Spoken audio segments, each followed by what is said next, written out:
देखो ध्यान दीजिए, बायो सेवर्ट के नियम के अनुप्रयोग, इसके आधार पर आपको निकालना है परिमित या अनंत लंबाई की ऋजुरेखीय धारावाही चालक के कारण उत्पन्न चुंबकीय क्षेत्र। थ्योरम आपको बगल में लिखेंगे, डेरिवेशन इधर बता रहे हैं, ध्यान से समझेंगे आप लोग। कह रहा परिमित आकार के ऋजुरेखीय धारावाही चालक तार परिमित या अनंत लंबाई के एक समान रूप से एक धारावाही, इसमें धारा प्रवाहित हो रही है, धारावाही चालक तार के कारण उत्पन्न चुंबकीय क्षेत्र की तीव्रता, मतलब ये धारावाही चालक तार है, माना एक धारावाही चालक तार XY है जिसमें स्मॉल I एम्पियर की वैद्युत धारा प्रवाहित हो रही है। इस चालक तार से स्मॉल r मीटर की दूरी पर एक बिंदु P है, या आप मान लीजिए यहाँ से स्मॉल a मीटर की दूरी पर एक बिंदु P है जहाँ हमें चुंबकीय क्षेत्र की तीव्रता ज्ञात करनी है। अब देखो क्या कीजिए, इसको ऐसे मिला दीजिए, इसको आप ऐसे मिला दीजिए, ये मिला दिया आपने, और इधर थोड़ा बता,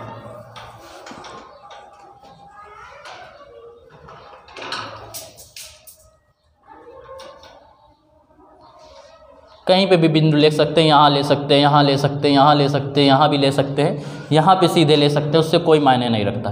तो माना एक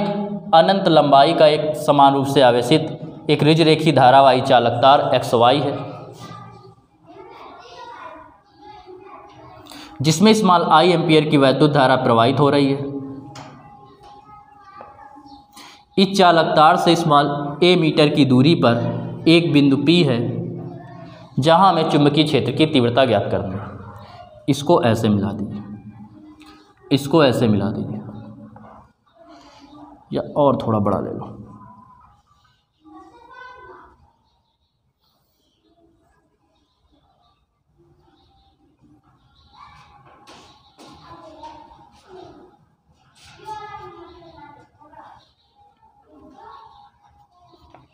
देखो आपने जो पढ़ा है वो बायो सेवर्ट के नियम के अनुसार पढ़ा है लघु अवयव के कारण। तो हमने क्या किया, माना है कि ये चालक तार का एक लघु अवयव AB है, ये AB है,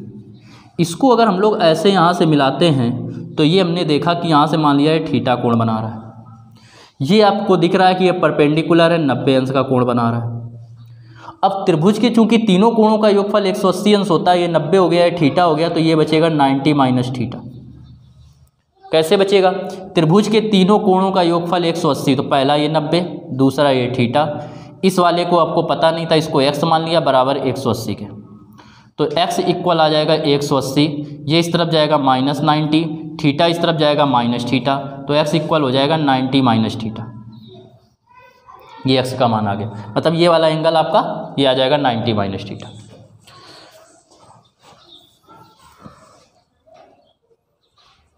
ये दूरी आपने मान ली स्मॉल r, ये जो एंगल माना ये मान लिया φ1, और ये वाला जो पूरा एंगल है ये मान लिया φ2, ये एंगल हो गया। अब देखो इस लघु अवयव के कारण, कि माना एक लघु अवयव AB है जिसकी इस बिंदु P से दूरी स्मॉल r है, जो इस बिंदु के साथ कितना कोण बना रहा है, थीटा कोण बना रहा है। अब इस लघु अवयव AB के कारण, लघु अवयव AB के कारण, AB के कारण बिंदु P पर, AB के कारण बायो सेवर्ट के नियमानुसार चुंबकीय क्षेत्र,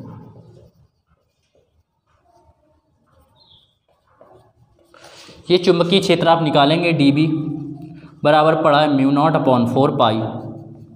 IDL, इसकी जो लंबाई मान ली है, लघु अवयव जो है इसकी लंबाई हमने DL मानी है।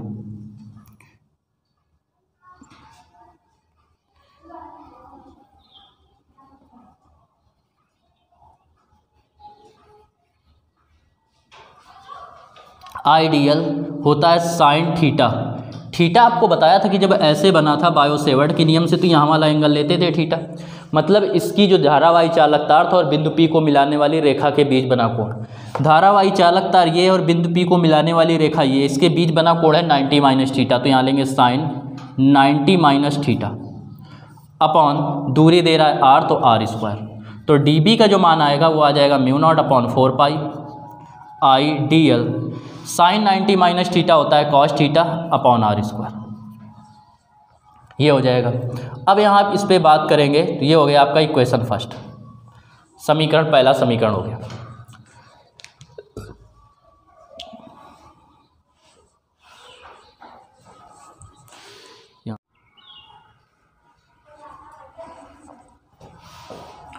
देखो एक बार इसको फिर से समझ लीजिए।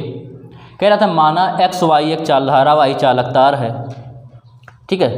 जिससे कुछ दूरी पर एक बिंदु क्या है P स्थित है, या a मीटर की दूरी पर एक बिंदु P है जहाँ हमें चुंबकीय क्षेत्र की तीव्रता ज्ञात करनी है,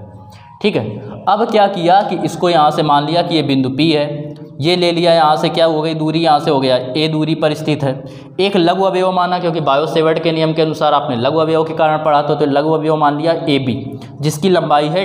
DL,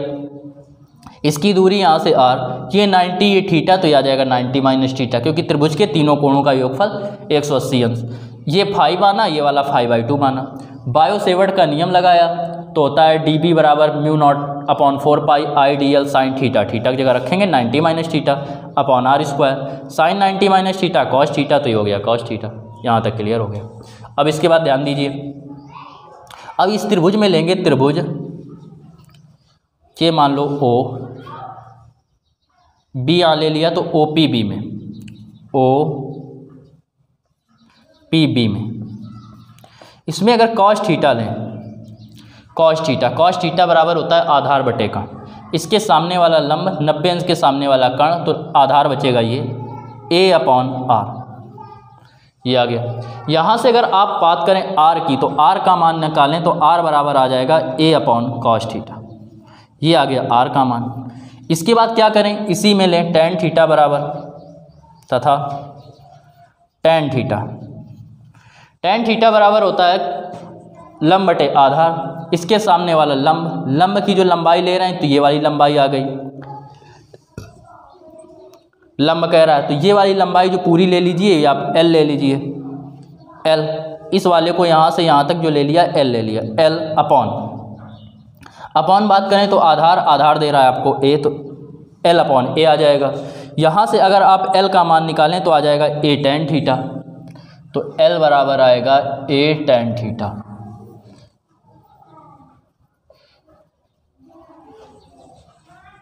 ये हो गया L का मान।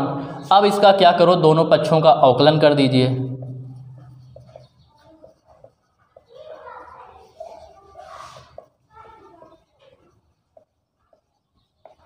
अवकलन करने पर या एक ही दोनों पक्षों का थीटा के सापेक्ष अवकलन करने पर, थीटा के सापेक्ष जिसका करेंगे तो DL अपॉन D थीटा आएगा, या ऐसे नॉर्मल करें तो DL आ जाएगा। A tan थीटा का अवकलन होता है सेक स्क्वायर थीटा, और थीटा करेंगे तो आएगा D थीटा, तो DL बराबर आ गया इतना। अब देखो ये जो समीकरण 1 था, आप समीकरण 1 से बात करें, समीकरण 1 से, समीकरण 1 आपको ये दे रहा था dB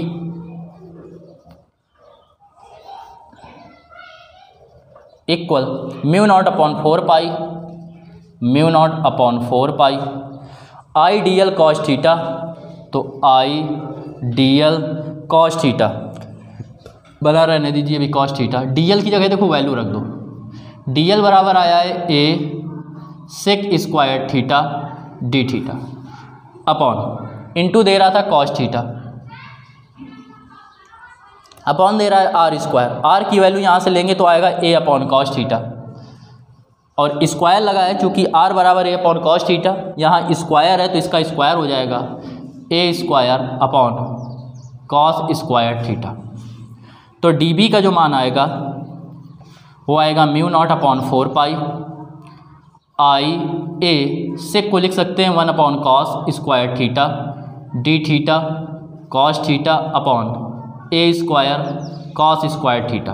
कॉस स्क्वायर थीटा से कॉस स्क्वायर थीटा कट गया, डी वी बराबर आएगा mu naught upon 4 pi I cos theta D theta, इससे ए कैंसिल हो जाएगा तो बचेगा ए। ये आ गया आपका इसका मान डी बी का। ये आया लघु अवयव के कारण इतने चुंबकीय क्षेत्र का मान, इतना नोट कर लीजिए, फिर इसको रब करके फिर आगे बताएं। देखो ध्यान दीजिए इधर, अब इसके बाद इसको निकालना है तो क्या करेंगे, देखो अनंत लंबाई, अब इसकी नियत लंबाई के कारण तो इधर बन रहा है φ2 नीचे और इधर बन रहा है φ1, तो पूरे संपूर्ण धारावाही चालक तार के कारण, संपूर्ण धारावाही चालक तार के कारण चुंबकीय क्षेत्र कारण बिंदु P पर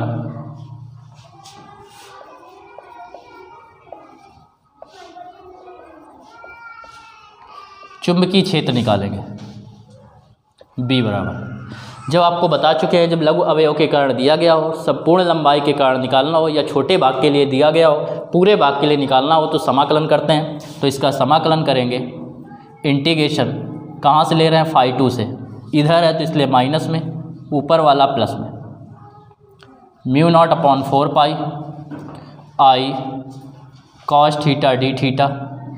अपॉन ए। B बराबर μ0/4 पाई आई अपॉन ए, मतलब जिसके आगे D लगा हुआ है उसी का समाकलन होगा, थीटा के आगे लगा है तो थीटा वाले पद का समाकलन होगा,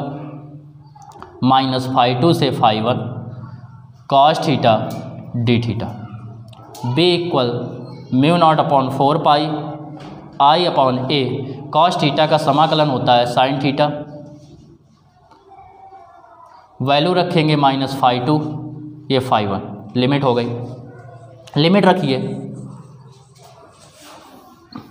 जब लिमिट रखेंगे तो पहले φ1 का मान रखेंगे, तो μ0/4 पाई